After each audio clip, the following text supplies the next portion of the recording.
banyak sengketa tanah gini, itu kan? Iya. Dulu diambil oleh Belanda, dipakai oleh Belanda. Kini ada orang mengaku nama Bali ke Belanda dan segala macam. Iya. Bahkan ada ke tentara Bali. Iya. Padahal tidak ada. Jual tidak makan Bali, ada yang tidak makan sando. Kan? Iya. Diambil oleh Jepang, jadi tanah negara, tanah segala macam. Iya. Padahal itulah jaleh hak tradisional diakui oleh negara gitu kan. Iya. Itu kan. Iya. Tapi tidak dokumennya oleh lembaga adat, oleh Mama melalui lembaga adat tidak ada. Makanya kacau balau sadonya. Sementara tujuan kemerdekaan di negara kesatuan Republik Indonesia itu kan mengembalikan hak masyarakat. Melindungi tumpah darah. Apa yang dimaksud ke tumpah darah itu tadi? Habis diserang. Coba ditanya lagi seizin negarinya itu mencuti jalan protokol itu kan tidak ada orang. Lagi seizin minyak mamak doh. Nah minyak mamaknya sendiri tidak peduli. Aneh kerajaan orang pada piti negari itu nih pakainya oleh kota gak fungsi kan serupa itu. Apa ada manfaatnya untuk masyarakat yang tinggi kok. Jadi tujuan dan manfaatnya tapi tidak sejalan ini. Itulah makanya pentingnya lembaga adat untuk menjalankan hukum adat. Itu yang perlu dipahami oleh tali tiga sepilin tengku tiga sejarangan. Assalamualaikum warahmatullahi wabarakatuh. Kembali lagi ke ranah kini.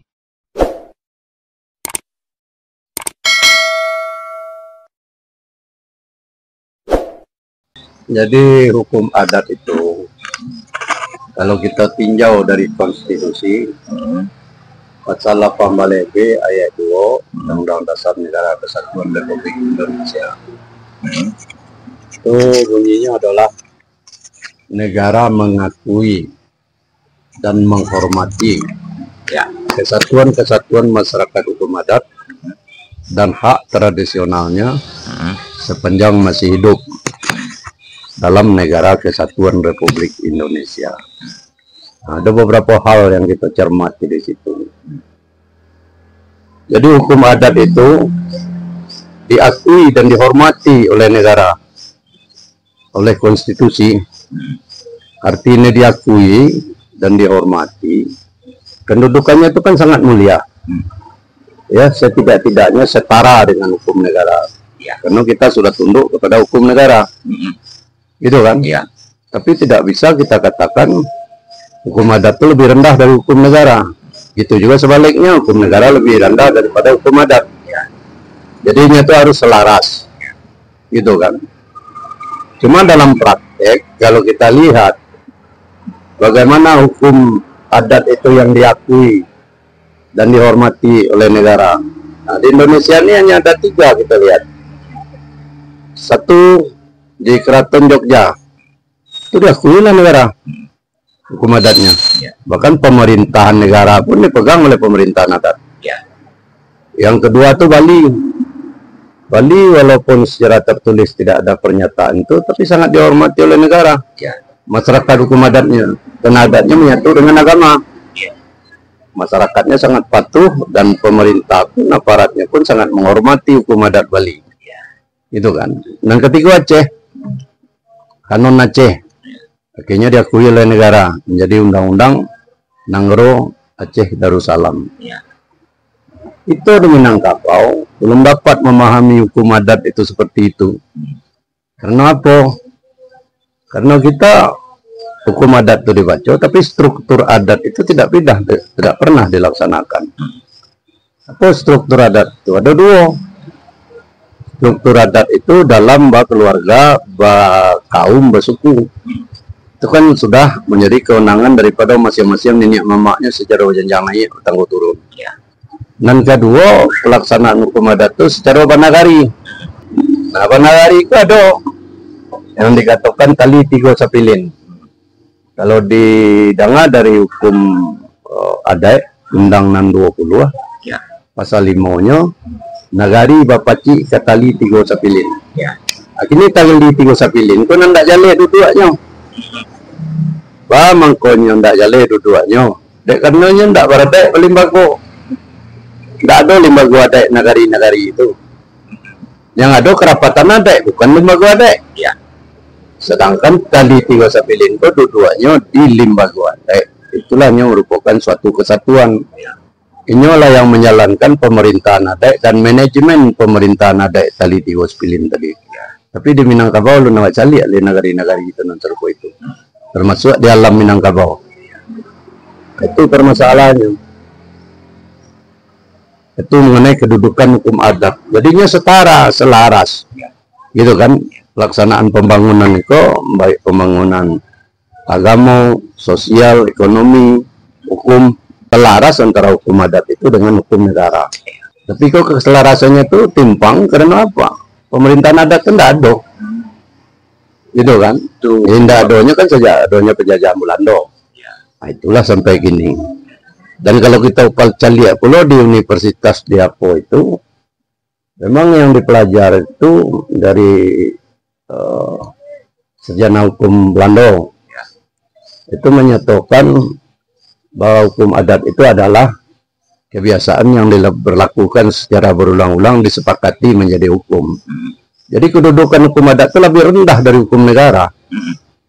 Tapi di Eropa bisa. Kenapa? Negara itu sebenarnya berbentuk kerajaan. Tak ada data kerajaan. Tapi di luar dari Eropa itu kebanyakan negara itu kan dalam bentuk republik. Kita cari Amerika. United States Amerika. Negara itu terdiri dari federasi-federasi yang bersatu. Itu kan? Nah, masing-masing negara bagian itu mempunyai undang-undang tersendiri. Hanya 3 yang dikuasai oleh pemerintah pusat Amerika itu. Masalah hukum, politik, dan keamanan. Itu kan, yang lain itu berlaku di negara masing-masing itu, negara federasi itu hukumnya gitu kan? Nah, apa bedanya negara federasi dan negara kesatuan? Sebenarnya beda-beda tipis. Nah, seharusnya negara kesatuan itu kan bersatu seluruh kerajaan, suku, marga, apa dulu tuh. Menjadikan negara kesatuan Republik Indonesia. Nah, hukumnya masing-masing itu harusnya dihidupkan. Gitu kan? Itu yang dikatakan oleh Profesor Supomo mengenai hukum adat. Hukum adat itu adalah hukum yang hidup di masyarakat. Jadi kan sangat berbeda dengan sarjana Belanda tadi. Kalau kita lihat hukum Supomo, seharusnya kita ikut hukum Supomo. Karena hukum negara, hukum adat, hukum yang hidup dalam masyarakat, dan hukum itu harus dilestarikan. Gitu kan? So disitulah terdapatnya nilai-nilai peradaban yang paling tinggi. Gitu kan? Sebab itu berdasarkan agama dan kepercayaan. Dan negara tidak pernah menghapus hukum adat. Tapi kita kenapa kok tidak memahami hukum adat itu kok sepertinya ikut Belanda? Hanya kebiasaan yang berulang-ulang dilakukan menjadi apa? Padahal kedudukannya sama dengan hukum negara. Tidak bisa saling menghabiskan itu, saling menghapuskan. Nah itu kalau dilihat itu mengenai hukum adatnya. Kemudian hak tradisional. Itu kan, negara itu kan mengakui kesatuan masyarakat dan hak tradisional. Apa itu hak tradisional? Nah, kalau aja lihat di contoh nagari, atau kan nagari itu kan punya wilayah. Nah, wilayah itu terdiri dari bagi pulau 3. Ada wilayah nagari, wilayah suku, wilayah kaum. Itu kan ada aturan hukum adat. Tapi hukum adatnya tidak ditegakkan. Sampai kini tidak ada secara administrasi, secara dokumen yang menentukan mana tanah wilayah nagari, mana tanah wilayah suku, mana tanah wilayah kaum. Termasuk pemanfaatan di pihak. Termasuk pemanfaatannya itu sudah kacau balau. Tanah wilayah nagari, mana yang dikuasai nagari ini? Namanya tanah wilayah nagari juga. Tanah wilayah suku itu, tanah wilayah kaum tidak salah cara membagikan ke dunsana, membagi per dunsana, tidak berdasarkan kelahiran daripada kemenakan dan produksi. Akhirnya merasa menjadi hak milik, nyoba kuasa. Akhirnya habis tanda jualnya depo sedonya. Bahkan kodnya ketiga-tiga tu lain nenek moyang de. Hukumnya jual ndak makan bali, gadai ndak makan sandok. Latar belakang pertama itu adalah karena sako itu berdiri di atas pusako. Kalau pusako kalau tanda di mana sako berdiri kan? Itu yang pertama. Yang kedua tujuannya itu di nenek moyang kita. Hukumnya jual ndak makan bali, gadai ndak dimakan sandok. Lagi aja anak cucunya masih ada aja nak ditampainya. Jadi tidak susah anak cucunya nanti. Beda aja negara-negara lain. Kan habis sadonya itu. Itu kan karena jatuh kepada laki-laki. Laki-laki kau nyawa keluarga aja orang luar. Ya. Maka tidak adalah jaminan keberlanjutan daripada sako tinggi tadi. Ya. Dan ketiga tujuan daripada nenek moyang kita matur itu tujuan tidak makan bali, ada tidak makan sando. Ya. Ada aja keturunan anak cucunya sampai di akhir zaman. Berjalan juga silaturahim antara nenek moyang juga anak cucunya. Ya. Gitu kan?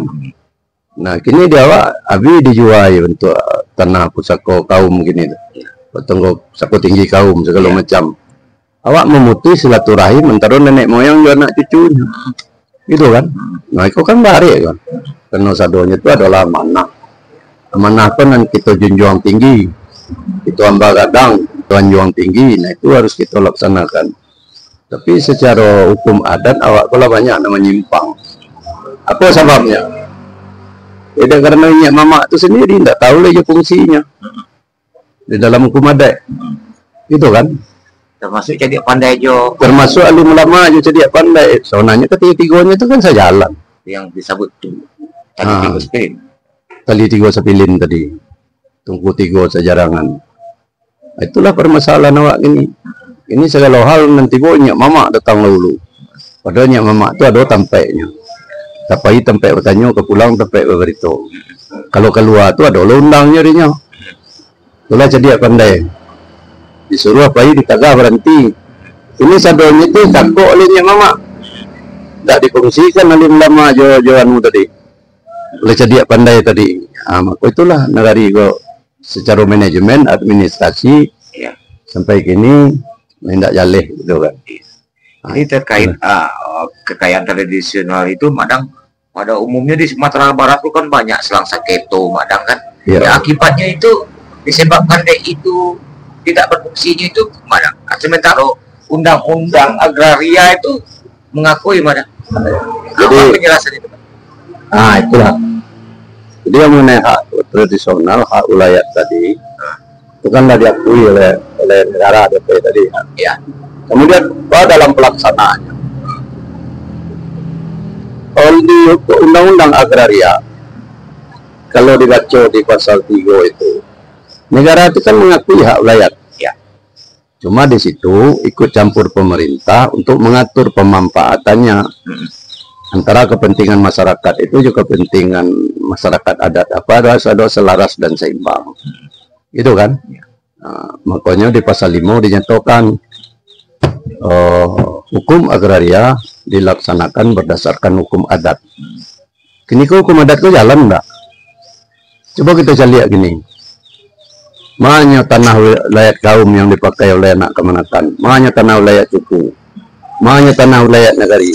Ada enggak sureknya dari lembaga adat? Secara formal. Enggak ada sama sekali, enggak ada. Seharusnya tugasnya tali tiga sabilin itu membuat. Gitu kan? Tanah itu apa manfaatannya?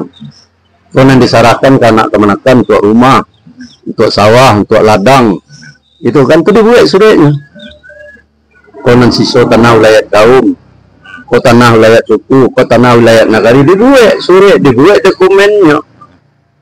Kalau nyukapai ke pemerintah, mendaftarkan tanah ke pemerintah, ya pemerintah itu kan sudah melakukan pendataan administrasi pertanahan ya, untuk kepentingan negara. Berdasarkan surat dari nenek mama melalui lembaga adat itu nanti didaftarkan ke, kalau dulu agraria kini BPM. Itu kan. Tapi karena tidak ada surat itu, tanah yang seharusnya hak pakai dijadikan hak milik, maka dibebasin menjual kalian. Jadi letaknya itu kalau tidak ada lembaga adat, tali tiga sepilin, nyak mama alim ulama jadi apa? Tidak tahu je tugasnya fungsinya. Kalau jadinya negara itu kacau balau sadonya. Banyak sengketa tanah gini, itu kan? Dulu diambil oleh Belanda, dipakai oleh Belanda. Kini ada orang mengaku nama Bali ke Belanda dan segala macam. Bahkan ada ke tentara Bali. Padahal tidak ada.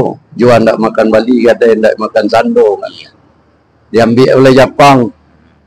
Gitu kan, menjadi tanah negara, tanah segala macam. Padahal itulah jaleh hak tradisional diakui oleh negara gitu kan. Itu kan. Iya, Tapi dia dokumennya oleh lembaga adat, oleh Mama melalui lembaga adat tidak ada. Makanya kacau balau sadonya. sementara tujuan kemerdekaan di negara kesatuan Republik Indonesia itu kan mengembalikan hak masyarakat. Melindungi tumpah darah. Apa yang dimaksud ke tumpah darah itu tadi? Itu kan? Iya. Kan harkat dan martabat seluruh masyarakat itu. Lima harkat dan martabat itu. Pertama mengenai wilayah, engkau mengenai hukumnya, yang kedua mengenai wilayahnya. Itulah tumpah darahnya kan. Jadi tidak ada kendala nampaknya Madang dalam menuju Kalau hukum pemerintah. adat itu kalau dijalankan, tidak ada bertentangan dengan hukum negara, hukum pemerintahan. Ya. Cuman awak dan dakwah aja seolah-olah hukum hukum negara, hukum pemerintahan itu dia teh hukum ada. Padahal konstitusi sendiri mengakui dan menghormati apa yang diakui, dihormati. Diakui, dihormati, dan dihormati itu lebih tinggi pula biar rendah. Itu lebih tinggi. Lebih tinggi kan. Nah pemahaman itu tidak ada. Bukan? Jadi kedepannya Mbak seharusnya cak mana? Bagi orang kita anak nagari. Dia harus beraja anak nagari, terutama ini mamanya, alim ulama, jadi pandai. Fungsinya menurut hukum adat. Kalau ada tuh dalam hukum adat semuanya. Iya. Laksanakan fungsi itu kali 3 sapilin dalam lembaga adat. Apa yang terjadi, apa masalah yang terjadi, apa itu gue dokumennya, surenya. Nah dokumen sure itu di lembaga adat itu menjadi sejarah daripada negara itu. Coba cari Jogja, cari Aceh, itu cari Bali itu, cari ke perpustakaan lembaga adat itu ada dokumennya semuanya. Jawab di Minangkabau kalau carilah dokumen kalau ada. Dan hukum adat itu tidak masuk. Hukum 20 saya cari kini intasian punya tidak tahu. Tapi nan datang-datang tahu menyabui iko. Tapi mana tertulis apa itu tidak ada. Itu tidak bisa loh. Menjalin falsafah adat sini tidak lengkap. Cuma bahwa ini inisial ABSBK. Apa itu ABSBK? Padahal kalau diurainya panjang itu. Jaleh itu falsafahnya itu. Iya. Adat sandi sarak sandi kita pula sarak mengatur adat makai yang disabui dengan nanampe itu dipakai mati di tempat payung itu di dunia penarang jalan ke surga. Jalan apa dasarnya, apa tujuannya, apa sasarannya. Kalau ABSBK di jalan mana jalan? Jadi apa imbauan atau imbauan atau apa namanya Madang pemikiran masyarakat anak nagariku Pak serancaknya Ya kembalilah kepada hukum adat gitu. Hormati hukum negara. Gitu kan? Bukan kata mengabaikan. Lah melaksanakan hukum adat. Ya pasti tidak bertentangan dengan hukum negara. Lah ada bidang-bidangnya itulah teratur di hukum adat, hukum negara. Aneh sih kan? Cuma salah mau kok karena tidak dipelajari. Nah, itulah yang jadi masalah. Awak tahu seolah-olah awak dapat yang tahu. Tidak mau bertanya. Padahal ada 3 hal nanti dulu. Siasin orang Minangkabau kok. Pertama pandai beraja aja. Tidak tahu cari. Pertama. Yang kedua tidak pandai beraja. Tidak tahu bertanya. Ketiga-tiganya pun tidak berjalan gini. Nanti dapat itu seolah-olah itu labana sedonya tidak diuji yang lain dulu. Ya. Sementara fasilitas untuk menerapkan pembelajaran itu sebenarnya lah ada loh Madang ya. Misalnya ada di surau gitu Madang di bidang sarak ya. Ya dari dulu kan ada modal pertama itu surau. Di surau itulah dilatihan menekan tuh tauhid sarak juada. Lado dasarnya. Lah dewasa aja tinggal mengembangkan. Ini pelajaran dasarnya cuma tidak ada. Hanya mengaji, membaca Al-Quran. Tapi apa isi Al-Quran itu? Mengenai syarak juada itu nanti tidak duduk. Iya. Makanya kalau gini saya lihat tuh keceknya lah ada 30 orang Minang asli yang jadi pendeta. Ya karena tidak duduk tauhid syarak juada. Kalau dulu orang kalau lah duduk tauhid ada syaraknya tidak tahu dia gitu. Itu kan? Nah, kalau gini itu malah banyak anak kemenakan dengar saya lihat dulu di media bangganya masuk menjadi murtad. Bisa dapatkan buku Memahami Alam Minangkabau, Limbago Adat, dan Hak Ulayat melalui kanal YouTube ini dan WhatsApp yang tertera. Bonus 1 jilid buku Alam Minangkabau dan Konstitusi Negara Kesatuan Republik Indonesia. Apa hubungannya madang pemerintahan hukum adat yo hukum negara madang atau kabupaten kota lah di Sumatera Barat madang di ranah di alam Minangkabau madang, apa hubungannya hukum adat yo hukum negara? Di hubungannya itu ya dalam praktek itu seharusnya macam dia gitu ya. Apa cerminan daripada nagari itu? Cerminan nagari itu, setiap nagari itu kan harus punya kantor, punya limbago, gitu kan? Tugasnya limbago tali tiga sepilin tadi, telah membuat program dan kegiatan serta anggaran untuk pembangunan nagari itu menuai hukum adat, gitu kan? Itu nanti susunnya setiap tahun. Kemudian pemerintahan kota kabupaten itu dengan adanya itu ada pedoman untuk melakukan kegiatan, menyusun anggaran segala macam. Tapi kini nagari itu kan tidak ada membuat program kegiatan segala macam. Iya. Misalnya butuh irigasi, butuh pengairan, butuh tidak ada. Ya. Kau tunggu si pemerintah. Ya. Pemerintah tentu sadonya. Ya. Bahan bisa saja. Boleh aja lihat kayak contoh di Kurai kok. Ulando dulu datang ke pokok karena fungsi Bandar Gadang itu sangat penting. Didam oleh Ulando kiri kanan. Ya. Dipelihara oleh Ulando. Tidak boleh itu ditutui. Ya. Lah sudah merdeka lah baku camuk. Nan toko lah babuek situ, nan jembatan, nan rumah babuek datang Bandar Gadang. Sehingga Bandar Gadang itu tidak. Kalau pemerintah saja nan kerajo di situ. Memfungsikan kamapo segala macam.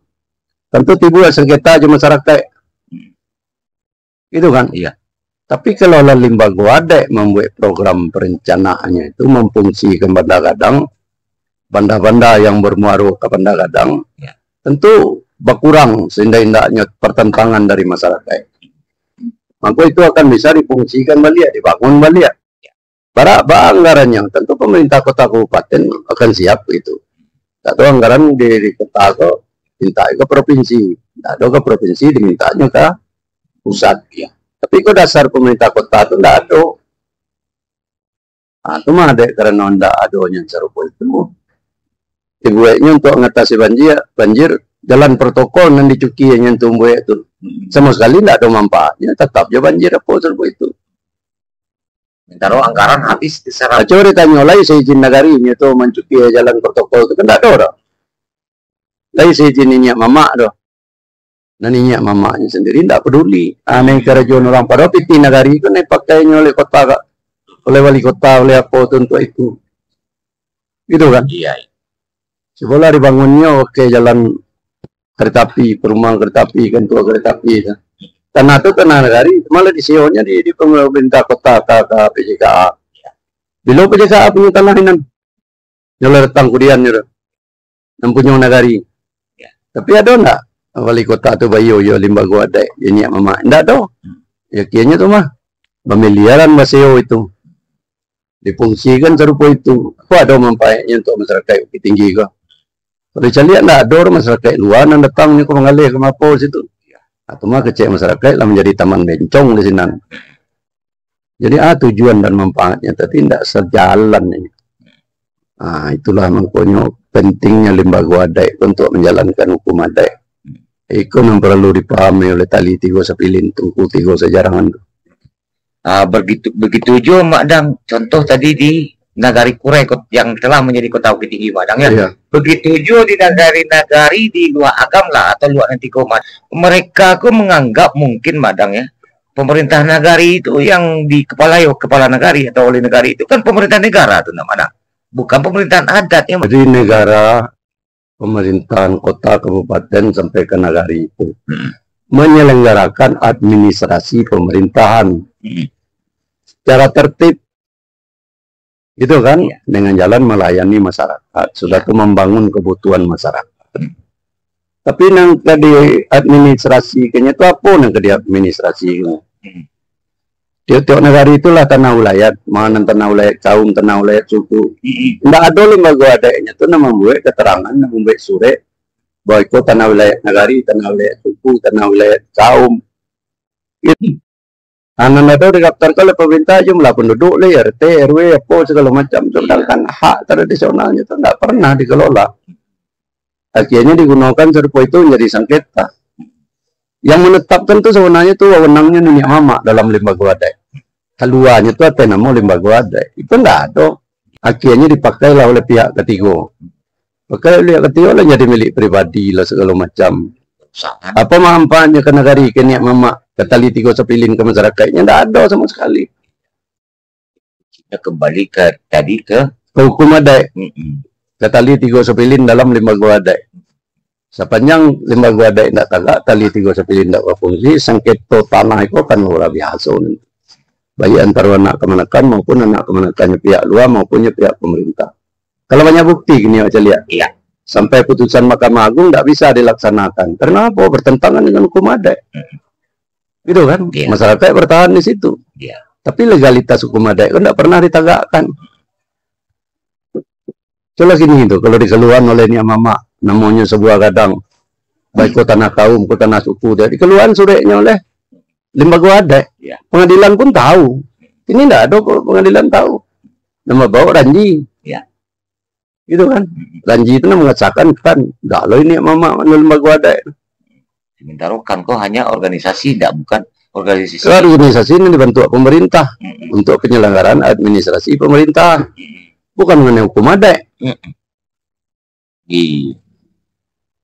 Itu harus dipahami. Itu harus dipahami. Apa itu lembaga adat, apa itu organisasi masyarakat, apa itu kerapatan adat. Harus didudukan cie-cie. Kalau tidak didudukan cie-cie itu kacau. Untuk di negara Kurai, siapa duduk ketuakan lebih tinggi lo kewenangannya dari penghulu kucuak, kan tidak mungkin, gitu kan? Padahalnya bisa pengkatua negari, pengkatua kampung, pengkatua Hindu, atau pemuka masyarakatnya kan, lebih tinggi lo kedudukannya secara hukum daripada penghulu kucuak, kan tidak mungkin. Contohnya yang mengacak Ranji di dalam bahwa itu ucapkan kerapatan adat negari. Di mana kerapatan adat negari kan? Di lembaga. Dibawa keluar lembaga ya. Itulah yang jadi masalah. Tidak kuat legalitasnya Secara hukum. Secara hukum adat.